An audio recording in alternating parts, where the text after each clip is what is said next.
Assalamualaikum warahmatullahi wabarakatuh. Rasulullah tanya, mana tukang sapu ibu-ibu yang biasanya menyapu, kok tidak kelihatan? Sahabat menjawab, loh sudah meninggal beberapa hari yang lalu ya Rasulullah. Loh kok tidak bilang saya? Cepet antar saya ke kuburannya. Terus Rasulullah datang ke kuburannya di antara para sahabat, sholat di sana, berdoa, satu balik ke masjid. Apa tafsirnya? Tafsir yang muncul adalah sholat di kuburan itu boleh, gitu.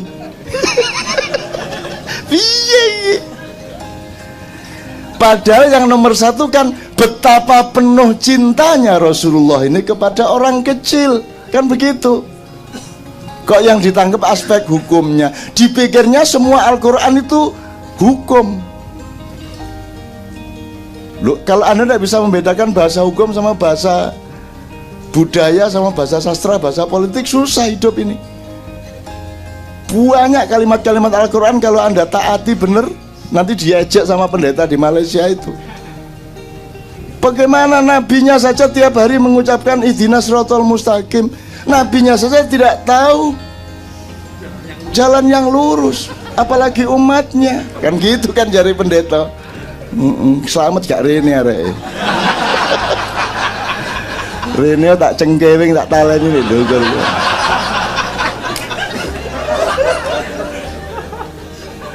Dia lupa siapa yang ngomong gitu.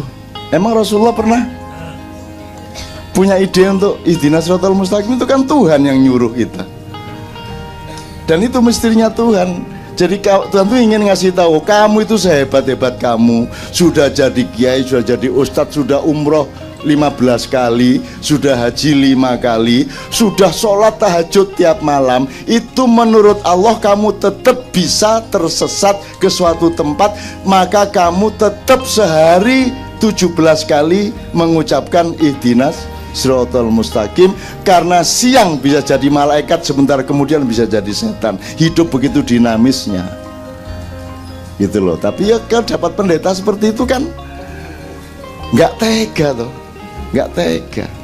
Kena oleh Kartolo blaen arek iku. Aku nyele lambemu dulu. Gaya apa tak keplek nang ndek tembok ngono lho. Oleh Kartolo lek ngono. Nyele lambemu dulu. Saiki lho sepatuku jek nyar tak ide-ide ngene iki lho lambemu. Oke teman-teman sekalian, maka pelajaran malam ini sederhana. Mari kita belajar bertanya. Untuk itu nanti Mas Agung akan mendaftar beberapa pertanyaan yang kita elaborasi bersama, dan Mas Sabrang yang akan Brang gue nyiwa gini Brang, aku tangan sebelah tengah. Oke nih gini baik. Oke sip. Saya serahkan kepada Sabrang. Sabrang sama Agung ini perguruannya berbeda tapi kleniknya sama. Ayam tidak merasa dirinya ada, tidak tahu dirinya, karena dia tidak punya kesadaran apapun. Tapi manusia karena punya kesadaran, maka begitu banyak hal yang ada atas keberangkatan kesadaran itu. Yang dimaksud Agung teman-teman kita di 1 meter yang ternyata itu rentangnya bisa sampai ratusan kilometer, itu ada teman-teman kita penduduk Indonesia juga yang memiliki kesadaran di atas materi, dan karena kesadaran itu maka mereka bisa tidak terikat oleh kilometer. Ngerti maksudnya Mas? Ini teori loh ya. Iya apa tidak nanti kita bikin tour travel sama Agung ke sana. Jadi menurut dia di Pulau Jawa ini ada 18 lipatan seperti itu, yang kalau Anda nyenter gini ke sini tidak sampai, atau kalau handphone tidak sampai ke sana bisa 10 km tapi 1 meter ke depan tidak bisa. Itu teorinya dari eksperimen dan pengalaman Agung. Itu ada 18 titik di Pulau Jawa. Terus sehingga sesungguhnya penduduk Pulau Jawa itu bisa jadi 10 kali lipat dari yang ada di sini kalau pakai teori ini. Karena 1 meter tadi dengan kesadaran atas materi, dia bisa punya rentang sampai 400 km. Jadi Jadi kita ini sepulau Jawa ini sebenarnya hanya 6% dari penduduk Pulau Jawa yang sebenarnya pakai teori ini tadi. Tapi itu harus bisa dijelaskan dengan tentang kesadaran tadi. Itu kan itu soal software lah mas. Bagi pemakai Microsoft Word, kui berapa file yang tidak bisa anda baca? Apa meneh kui sing nganggo Sirait karo WS. Wis file apa ora iso kok waca, jadi tidak pernah ada. Betul nggak? File JPEG, file TIFF, GIF, PNG, GDR, semua tidak bisa terbaca. Semua tidak ada bagi pemakai DOS. Kan begitu kan? Dari analogi itu diasumsikan, belum hipotesis, belum fakta. Tapi kan kita emang sedang belajar berpikir. Nah, sebelum saya akan nambahin, mungkasin dengan supaya Anda menemukan Indonesia, Nusantara. Teman-teman sekalian, ini kita mendengar hal-hal yang seperti ceramah dari alien ya. Ini jangan sampai menjadi jamur di pikiran Anda. Jadi itu harus hidup, harus luding. Kalau tidak luding, cepat buang aja. Sebab kalau tidak jamuran. Karena ini rata-rata intelektual Indonesia ini jamuran otaknya. Karena banyak sekali pengetahuan dan cara berpikir yang dia tidak ludingkan gitu ya. Jadi mohon seluruh yang Anda dengar tadi, kalau memang Anda tidak mau, buang aja, sisihkan. Kalau mau, tolong diproses supaya tidak. Oke, itu Anda harus melihat sebagaimana Sabrang bilang, batu, angin, sungai itu juga dia sedang melakukan perjalanan kesadaran. Jadi ini ya pasta anjing, pasta apalah gitu. Jadi ini sebuah level kesadaran tentang kesadaran. Tidak apa-apalah. Lewat Chelsea dulu, lewat Atletico Madrid dulu, tidak masalah. Jadi Anda harus menghormati setiap manusia itu melakukan penelitian. Sengaja atau tidak sengaja, mending sengaja. Misalnya gini, ini saya mau langsung proyeksikan ke Maiyah Indonesia, masa kini, masa depan dan seterusnya. Ada beberapa ini. Seluruh yang kita dengar tadi itu kan informasi dini mengenai yang nanti Anda menjadi tidak kaget karena mendapatkan informasi dini ini. Sebagaimana 20 tahun yang lalu Anda tidak membayangkan SMS ya. Sekarang sudah enggak SMS, sudah WA, sudah WeChat, sudah enggak karu-karuan, sudah macam-macam, sudah iMessage, sudah. Dan Anda tidak kagum karena Anda tidak ikut kesadarannya. Anda hanya menjadi konsumennya dan hanya menjadi benda yang kentir di aliran sungai kesadaran itu. Alangkah indahnya kalau Anda adalah produsen kesadaran itu, subjek dari kesadaran itu. Contohnya misalnya begini, kalau tadi disebut partikel Tuhan, itu Sabrang mengingatkan itu istilah tok loh itu. It doesn't mean that Tuhan itu berpartikel. Kalau Tuhan marah juga jangan percaya, Tuhan tidak punya kepentingan untuk marah. Cuman dalam percintaan dibutuhkan kemarahan sesekali kan gitu. Ngerti nggak? Pengkhianatan, outputnya kemarahan. Tapi jangan pikir Tuhan terus marah beneran gitu. Kayak Tuhan berkepentingan amat gitu loh. Saya masukkan kamu ke neraka gitu kan. Nah, Tuhan kan ya cuek-cuek aja sebenarnya gitu. Ini tapi jangan terus dipotong loh ya. Terus dibikin poster Tuhan cuek gitu. Dalam kurung MH Ainun Najib gitu. Yang jawabnya gampang, itu kan kasus fawailul musallin.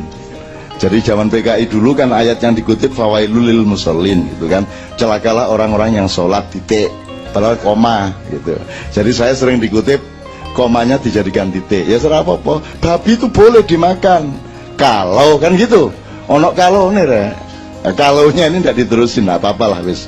Saya senang kok dijadikan korban-korban seperti itu, sehingga saya kan bisa bersedekah kepada orang yang saking laparnya dia memakan saya kan gitu kan. Dan aku tidak akan habis dimakan oleh berapa orang pun yang gitu. Oke, itu terus gini mas, istilah partikel Tuhan itu sama misalnya dengan ada ya nggak teman-teman yang dari kedokteran atau psikologi. Sekarang orang sibuk dengan otak kanan, otak kiri itu mulai tahun berapa itu? Belum lama kan ya, belum lama ya. Itu beneran memang otak kanan itu yang emosional gitu. Yang otak kiri Jadi utek sigar. Wah, gini ki intelektual, gini emosional. Itu beneran tuh? Itu istilah. Bukan beneran, itu istilah untuk menggampangkan. Pokoknya ada fungsi intelektual, ada fungsi emosional, ada ESQ, ada macam-macam itu. Itu kan pelan-pelan manusia memahami dirinya, memahami fungsi rohaninya, terus bikin istilah-istilah, Anda terjebak oleh istilah itu. Sebenarnya nggak ada otak kanan otak kiri itu. Juga tidak ada ini departemen intelektual, departemen spiritual, departemen emosional. Tidak ada itu, tidak gitu hidup itu. Dia merupakan sebuah entitas. Kapan intelektual, kapan spiritual itu tidak berada pada tempat yang Anda pahami secara material. Kadang-kadang intelektualitas itu cuma kulit ari dari spiritualitas. Kadang-kadang spiritualitas justru merupakan munculan dari fungsi intelektual. Itu sama dengan kesadaran membuat cahaya menjadi partikel. Kesadaran berikutnya menjadi gelombang. Dan Anda tidak bisa definisikan bahwa itu ojo kadoan lah. Cahaya adalah partikel ataukah cahaya adalah gelombang, kan tidak bisa. Tidak bisa begitu. Jadi itu semua cuma istilah, Mas. Kalau di Ma'iyah kan dari dulu kita punya teori mengenai ubun-ubun itu, mengenai pendaran yang kita sebut elektromagnetik, yang disebut hidayah Allah, yang wahyunya Allah itu nggak pernah berhenti sejak kun, sudah dia terus menerus abadi. Cuman softwaremu berbeda-beda. Softwarenya para nabi dan rasul dibikin Allah sangat canggih, sehingga kualitas yang bisa diambil dari informasi Allah itu sangat banyak, sehingga dan sangat berkualitas, sehingga disebut wahyu. Orang-orang yang mengikuti nabi dan rasul, dia mendapat karomah, artinya softwarenya lumayan lah di bawah nabi, tapi informasinya sama. Nah, cuman Pentium berapa dulu, kan begitu. Kamu isi dengan apa? Kalau kamu pakai iPhone ya Bluetooth aja susah, kan gitu. Nah, jadi itu semua cuma istilah, Mas. Nah, mohon kita jangan terjebak oleh istilah-istilah seperti itu. Wong buktinya yang konkret, yang material, 4 sehat 5 sempurna aja sekarang ndak dibantah sendiri oleh kedokteran kok. Kini wis kadung didik anak 30 tahun, ayo 4 sehat 5 sempurna, ayo diuber-uber bentino, dadak salah dobol are-are yang saya sendiri tidak pernah percaya dari kecil sebenarnya lah. Aku nggak memenuhi syarat 4 sehat 5 sempurna. Mbahmu mangan gaplek ada nih 4 sehat 5 sempurna, 1 sehat tok gak oleh ada nih. Tapi ternyata bukan itu kasus kesehatan. Ternyata bukan makan apa yang penting. Beberapa persen mungkin penting makan apa, minum apa. Tapi sesungguhnya seluruh makanan itu hakikat dasarnya adalah bahan bakar. Tapi yang menciptakan yang diperlukan oleh badan adalah partikel badanmu sendiri. Semakin kamu menjadi konsumen barang yang dari luar, semakin kamu tergantung kesehatanmu. Di Ma'iyah, teori kesehatan sama sekali berbeda. Sama sekali berbeda.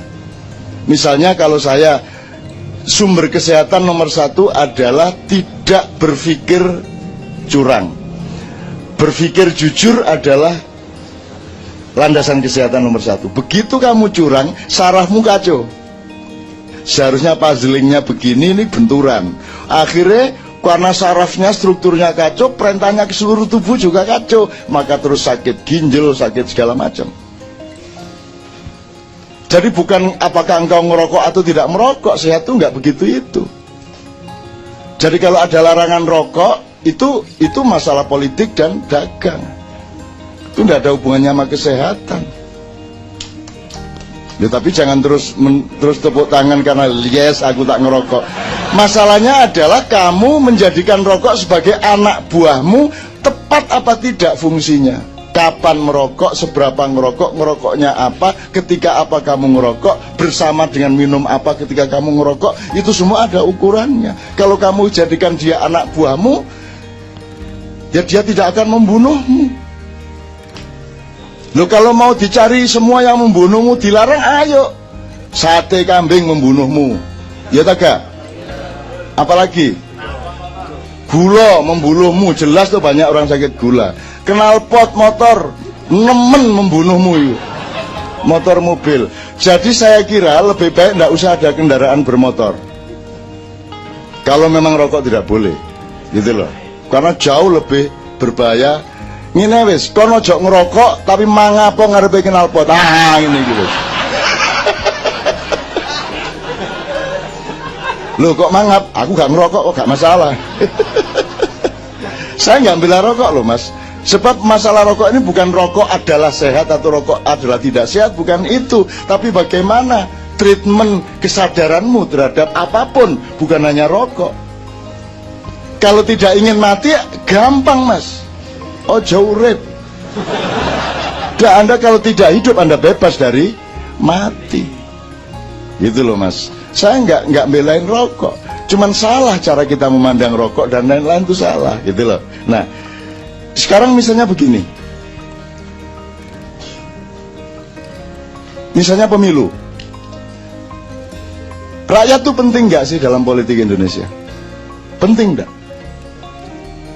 Apa sih fungsi rakyat? Fungsi rakyat adalah angka. Kamu nyoblos satu angka, kakakmu nyoblos satu angka. Ya itu batas fungsimu, kamu tuh ya cuman angka itu toh. Nggak penting namamu, itu kan sekedar untuk keabsahan kartunya. Tapi kan kamu nggak penting. Jadi sebenarnya tidak ada demokrasi karena tidak ada kedaulatan. Tidak ada kedaulatan rakyat. Tidak ada rakyat pun tidak ada. Karena rakyat itu ra'iyah. Masyarakat satu kumpulan yang memegang kedaulatan, memegang kepemimpinan, maka dia disebut rakyat, dari kata ra'iyah. Kan gitu. Tapi kan enggak, Anda kan bukan rakyat. Tapi apakah dengan demokrasi palsu seperti ini terus rakyat akan hancur? Ya belum tentu. Belum tentu. Anda pikir manusia itu harus dididik di sekolah baru dia bisa hebat? Emang ada nabi yang sekolah? Memang pada Rasul kursus, ada wali les gitu. Nabi pun tidak seorang pun yang dididik Quran dan hadis. Coba, ayo modar lah gue saya. Emang Nabi Muhammad dididik oleh Pak Abdullah dengan Quran dan hadis? Jangan marah loh ya. Saya tidak mengatakan Quran tidak penting, sangat penting. Tapi jangan terus itu menjadi satu-satunya ukuran yang kaku. Loh, tidak ada seorang nabi pun yang dididik dengan Quran kok. Belum ada Quran nih. Piye? Komen Nabi Daud, apa Quran nih gue? Apa? Gak roda Nabi Musa tak takoni sampean gak tau maca Quran. Cok ngunu tanun gitu kan. Gitu. Guyon saya sama dia. Bener nggak mas? Kan bener kan? Jadi kan Anda harus menangkap mana inti kesadarannya. Bukan lembaran Qur'annya, bukan bunyi ayatnya, tapi inti kesadarannya apa?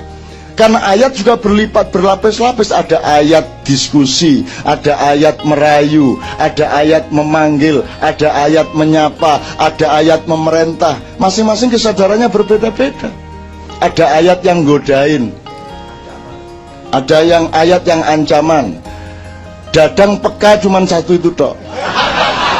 Karena hidupnya memang sangat terancam. Ya. Nah ini kalau saya kasih contoh masing-masing banyak. Bisa kita sebut ayat-ayat yang ayat diskusi, misalnya ayat pernikahan, ayat diskusi. Silakan kamu kalau memang kamu bisa 1, 2, 3, 4. Tapi kalau kamu takut tidak berbuat adil, 1 saja. Itu kan nggak tegas toh. Mbok yang jelas 1 apa 2. Ini enggak apa-apa 4. Tapi kalau merasa takut tidak adil ya 1 saja. Loh ini kan bukan ayat hukum. Kalau ayat hukum kan tegas 4 titik. Ini enggak. Kalau kamu takut tidak berbuat adil, maka 1 saja. Terus Anda jawabnya gimana? Aku adil loh, tenang aja, aku adil. Jawab gitu sampean. Lah enggak berani toh. Kalau manusia punya akal dan punya tasamuh dengan Tuhan, kan dia tidak berani jawab saya adil kok. Tenang aja, saya 4 tidak masalah. Kan tidak bisa ngomong gitu. Makanya ya sudah satu aja. Karena nanti Allah ngomong juga walantas tatiu antadilu, wahai kalian sesungguhnya tidak akan pernah bisa berbuat adil. Loh, mbok tadi ngomong. Itu namanya ayat diskusi gitu loh Mas. Itu ayat diskusi. Ada ayat yang goda. Maka aku beri pahala yang berlipat-lipat. Anda dikepung oleh etos pahala, ajrun. Anda sampai lupa kepada satu ayat yang tersembunyi, ittabi'u man la yas'alukum ajron wahum muhtadun. Ikutilah orang-orang yang tidak mencari pahala. Lho sampean iku yo nopo karep sampean? Jare katanya kei pahala, mari ngono sampean ngomong elok ana sing gak njaluk pahala. Karep sampean iku yo nopo? Nek Allah Madura dikene ngono Gusti Allah. Sing tegas sampean iku. Lho itu namanya ayat yang menggoda, ayat tentang tajri min tahtiyal anharu khalidina fiha atau ashabul jannati humul faizun. Itu orang-orang yang bertakwa kepadaku akan aku masukkan ke dalam surgaku yang di dalamnya ada sungai-sungai yang mengalir. Itu ayat godaan bagi saya. Saya tidak mau tergoda oleh ayat itu. Aleken kono swargane, mut-muten kono. Aku tidak akan cari surga, tertipu nanti aku. Karena kalau aku hidup berbuat baik untuk mencari surga, nanti begitu sampai surga tak dolek Gusti Allah kok ono endi. Wah Allah, aina antum ya Allah, kok tidak ada? Terus Allah jawab dari luar jauh, kau cari surga ataukah cari aku? Kalau kau cari surga, muten swargane.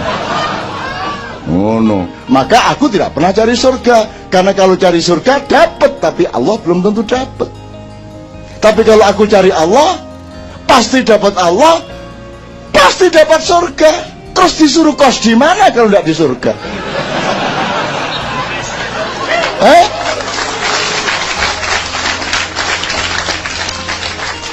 Kan tidak mungkin. Ya sudah kamu mencariku sini hambaku sini ya. Kamu sementara di neraka. Ya tidak mungkin lah.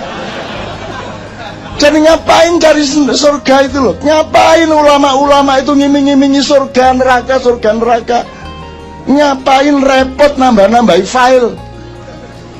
Itu kamu digoda sama Allah. Supaya coba dia fokus nggak sama aku.